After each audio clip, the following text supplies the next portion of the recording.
Settle and outsourcing contract employees trade union general secretary Subhash అన్న వేదికపైకి రావాల్సింది కోరుతున్నాం. అదేవిధంగా మన రాష్ట్ర వర్కింగ్ ప్రెసిడెంట్ రఫీయుద్దీన్ గారిని వేదికపై రావాల్సింది కోరుతున్నాం.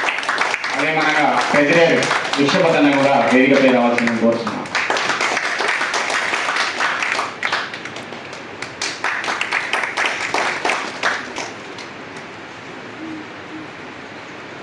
ఎందుకో ఫైల్ ఇచ్చినాడు ఒకనాడే సంతోషంగా ఉన్నాడు.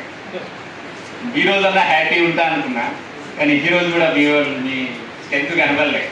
అదే అన్హ్యాపీ. ఎందుకంటే మనం ఇదే హాల్లో కింద సెల్లార్లో పెట్టుకున్నాం. సో మీరు అప్పచెప్పిన ఫైల్ చాలా కష్టమైన ఫైల్. నిజంగా కూడా రాంబాబు సార్ మీరు వీడియో వినండి, ఇది చాలా కష్టమైన పని అని చెప్పిండు. నేను చాలాసార్లు విన్నా ఇది ఎందుకు లేట్ అవుతుంది అని అన్నప్పుడు రాంబాబు సార్ చెప్పిండు ఇది చాలా కష్టమైన పని. నిజంగా కూడా కష్టమైంది అనేది నేను అనుభవించిన తర్వాతనే చెప్తాను నేను. ఎందుకంటే ఈ పీరియడ్ ఇంత పీరియడ్ లాంగ్ పీరియడ్ ఎందుకైంది అని అంటే, మనం ఒక రైలు జర్నీ చేస్తున్న రైలు పడిపోయింది పట్టాల మీద. అది దాన్ని రిపేర్ చేసి మొత్తం మంచి చేసి పట్టాల మీద ఎక్కేయాలంటే ఎంత కష్టమైన పని. ఇది నిజంగా కూడా అంత కష్టమైన పని.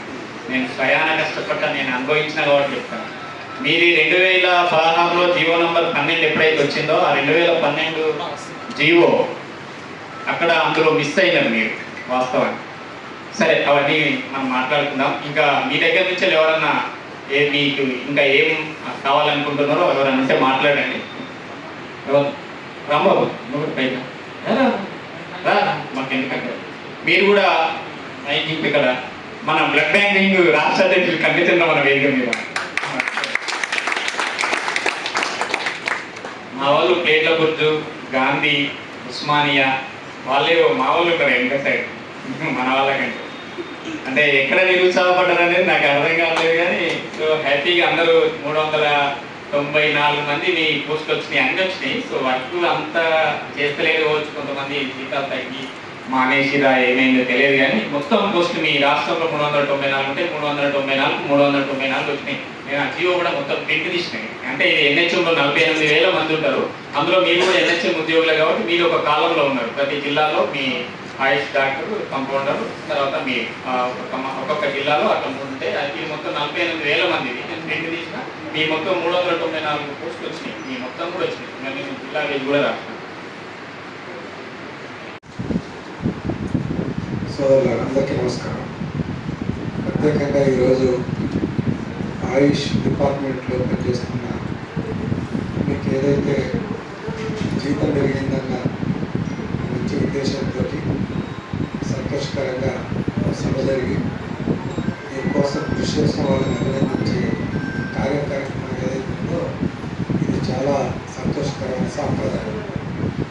వేదిక మీద ఉన్న సోదరులు ఆయుష్ నాయకులు వెంకటేష్ గారు, రాంబాబు గారు, రమేష్ గారు, అదే రకంగా మెడికల్ అండ్ హెల్త్ డిపార్ట్మెంట్లో చాలా సుదీర్ఘ కాలం నుండి చాలా ఎక్కువ మందికి ఇలా పనిచేస్తూ నిరంతరం కార్మిక ఉద్యోగాల కోసం కృషి చేస్తున్న టీం, దానికి అధ్యక్షులుగా ఉన్న శ్రీనివాస్ గారు, ప్రధాన కార్యదర్శిగా ఉన్న సుభాష్ గారు, కోశాధికారిగా ఉన్న లక్ష్మణ్ గారు, వర్కింగ్ ప్రెసిడెంట్ ఉన్న రఫీ గారు, మిత్రులందరికీ కూడా పేరు పేరున నమస్కారం తెలియజేస్తాం. నిజం కూడా ఒక రకంగా సంతోషకరమైన సమయమే. ఎందుకంటే శ్రీని చెప్పినట్టు ఇక్కడ ఉన్నవాళ్ళు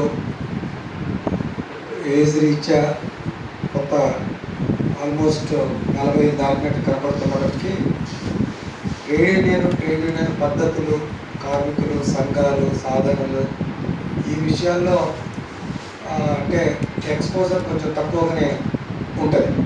ఎందుకంటే ఇప్పుడు ఉన్నది 394 మంది ఎంతో ఉన్నారు.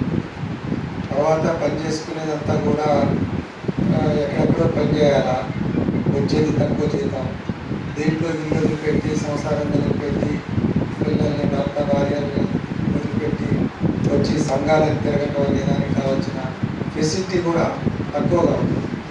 ఇలా పనిచేయాలన్నా కూడా దీనికి కొంచెం ఓ రకంగా చెప్పాలంటే మనసు ఉండాలి, ఓ పట్టుదల ఉండాలి, ఒక మాటలో చెప్పాలంటే గట్స్ ఉండాలి. ఈ ఏరియా వేరు, ఇలా పనిచేయాలి అందరి కోసం అనుకుంటే ఈ ఏరియా వేరు. అలా శ్రీను వీళ్ళందరూ పనిచేశారు కాబట్టి టీం అంతా పనిచేసింది కాబట్టి మీరు ఇలా ఈ ఫలితాన్ని చూడగలుగుతున్నారు. అంటే ఫలితం అక్కడక్కడ దీన్ని కూడా చిన్నగా చేసే ప్రయత్నం చేస్తారు. అంటే ఏ వచ్చింది దాన్ని చూడండి అంతకన్నా ఎక్కువ వచ్చింది, వీళ్ళని చూడండి అంతకన్నా ఎక్కువ వచ్చింది అనేటువంటి కూడా మాట్లాడుతుంది. నేను మొట్టమొదట చెప్పదలుచుకుంది ఏంటంటే ఏదైనా ఫలితం వచ్చినప్పుడు ఒక అడుగు ముందుకు పడ్డదాన్ని గమనించాలి. 1,00,000 అడుగులు నడవాలన్నా ఒక్క అడుగుతో ముందేయాలి. దాన్ని కనుక అర్థం చేసుకొని దాన్ని స్వీకరించకపోతే మనిషి అభివృద్ధి వైపు ప్రయాణం చేయలేడు. నువ్వు ఎంత ముందుకు పోగలుగుతావు అనేది పురుషుని బట్టి ఉంటుంది, కానీ ఉన్న కాంచి ఒక అడుగు ముందుకేయడం అనేది ఒక అభివృద్ధి. మనం చిన్న పిల్లలు చూస్తాం, బోర్ల పడేటప్పుడు ఎంత తాపత్రయపడుతుంటారు. బోర్ల పడంగానే వాళ్ళమ్మ ఎంత చప్పట్లు పడుతుంటుంది, ఎంత సంతోషపడుతుంటుంది. చుట్టుపక్కల అమ్మ కానీ నాన్న కానీ అక్క కానీ చెల్లె కానీ అత్తలు కానీ ఇట్లా డోళ్ళు ఉన్న వాళ్ళు బోర్ల పడ్డదని ఒక పెద్ద మామూలు కూడా ఆ రోజు అట్లా ఇంట్లో ఊగా చెప్పుకుంటారు. ఫోన్ వస్తే ఫోన్లో కూడా చెప్తారు, నేను పిల్లగాడు బోర్ల పడ్డాడు అని చెప్పి. అంటే అది ఎందుకు అట్లా చెప్తారు అంటే అదొక మార్పు. ఎల్లెందుకు మనం అట్లనే ఉన్న బిడ్డ కాస్త పెరుగుతుండడానికి ఒక నిదర్శనం. అందుకని అదొక అకేషన్, అదొక సందర్భం, దాన్ని బాగా చెప్పు. మీ దానికి సంబంధించిన దాంట్లో మేము మీ గురించి చెప్పడం ఏంటి, మీ ఆయుష్ సమస్య అసలు బేసిక్గా దీని మూలం ఇలా జరిగినది మీ డబ్బుల విజయానికన్నా నేను మీకు ఇందులో ఉన్న మీ పుట్టుకలో ఉన్న ఒక సమస్య చెప్తున్నాను. మీ దాన్ని మొట్టమొదటి నుంచి ఈ ఎన్హెచ్ఎం స్కీమ్లో ఉన్న కాంట్రాక్ట్ లేబర్లోకి మిమ్మల్ని తీసుకోవాలా ఉందన్నదే ఒక పెద్ద చర్చ. నేను మీ అధికారితో ఒక 2 సందర్భాల్లో ఏమో డిస్కస్ చేయడానికి వెళ్ళాను. డిస్కస్ చేయడానికి వెళ్తే దీని ఇంటెన్షన్ వేరు, దీని ప్రణాళిక వేరు, వీళ్ళని అందరిలో కలపొద్దు, వీళ్ళని సపరేట్ ఉంచాలా అని చెప్పేసే పద్ధతులు ఉంటాయి. మేము గొడవపడ్డాం. అమ్మ వాళ్ళ స్వీపర్లు అంటే స్వీపర్ల జీతం ఇచ్చినా కూడా ఇంతకన్నా ఎక్కువ వస్తుంది. నర్స్ అంటే నర్స్ జీతం కన్నా అంతకన్నా ఎక్కువ వస్తుంది. ఈ 2 పేర్లు పెట్టి రెండింటికన్నా తప్పిస్తున్నారు. ఇది ఎట్లా అంటే నవ్వింది. పేరు నాకు సరిగ్గా గుర్తుకులేదు. సికింద్రాబాద్లో మీ ఆఫీసు